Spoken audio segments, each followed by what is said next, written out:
क्या है, गाटर मान कोच अभिक्रिया। ठीक है, इसमें क्या होता है कि निर्जल एल्यूमिनियम क्लोराइड यानी AlCl3, निर्जल एल्यूमिनियम क्लोराइड यानी AlCl3 या क्यूप्रिक क्लोराइड CuCl की उपस्थिति में बेंजीन की क्रिया। ठीक है, बेंजीन आपको पता ही है कैसा होता है बेंजीन की क्रिया, कार्बन मोनोऑक्साइड यानी कि CO तथा हाइड्रोजन क्लोराइड यानी HCl के साथ कराने पर क्या बनता है, बेंजल्डिहाइड, यानी बेंजीन के ऊपर CHO का पाया जाना ही बेंजल्डिहाइड होता है, बेंजल्डिहाइड प्राप्त होता है और इस अभिक्रिया को ही गाटर मान कोच अभिक्रिया कहते हैं। तो पहले ये रिएक्शन करके देखेंगे, बेंजीन की क्रिया हमें किसके किसके साथ करानी है, कार्बन मोनोऑक्साइड यानी CO के साथ, हाइड्रोजन क्लोराइड यानी HCl के साथ। तो बेंजीन की हम अभिक्रिया कराएंगे, बेंजीन रिंग जो होता है, इस बेंजीन रिंग की क्रिया हमें किसके किसके साथ करानी है, कार्बन मोनोऑक्साइड यानी CO प्लस हाइड्रोजन क्लोराइड यानी HCl।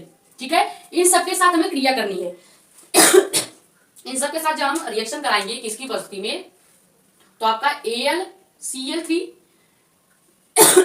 निर्जल AlCl3 और CuCl यानी कि क्यूप्रिक क्लोराइड, निर्जल एल्यूमिनियम क्लोराइड और क्यूप्रिक क्लोराइड की उपस्थिति में जब बेंजीन की क्रिया कार्बन मोनोऑक्साइड और हाइड्रोजन क्लोराइड यानी कि हाइड्रोक्लोरिक अम्ल के साथ कराते हैं तो क्या प्राप्त होता है, ये बेंजीन रिंग तो पूरा का पूरा इधर आएगा ही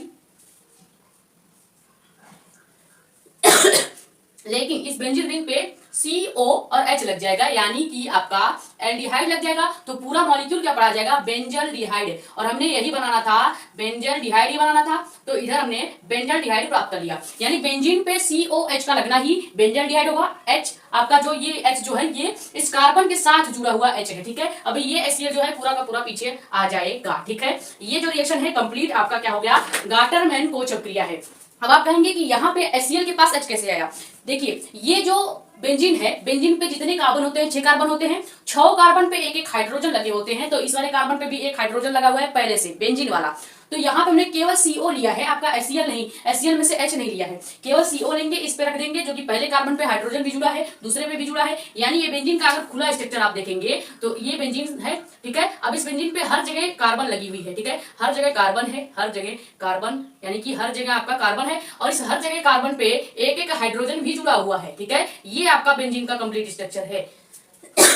ये आपका बेंजीन का कंप्लीट स्ट्रक्चर है जिसमें सभी कार्बन पे हाइड्रोजन जुड़े हुए हैं, तो फर्स्ट कार्बन पे भी हाइड्रोजन तो जुड़ा है ना, तो देखिए ये फर्स्ट कार्बन का हाइड्रोजन है जो कि इस बेंजीन के साथ जुड़ा हुआ है और इस CO को हमने वहां पे ले जाके जोड़ दिया है। ठीक है यानी पीछे वाला आपका HCl वैसे का वैसा ही है।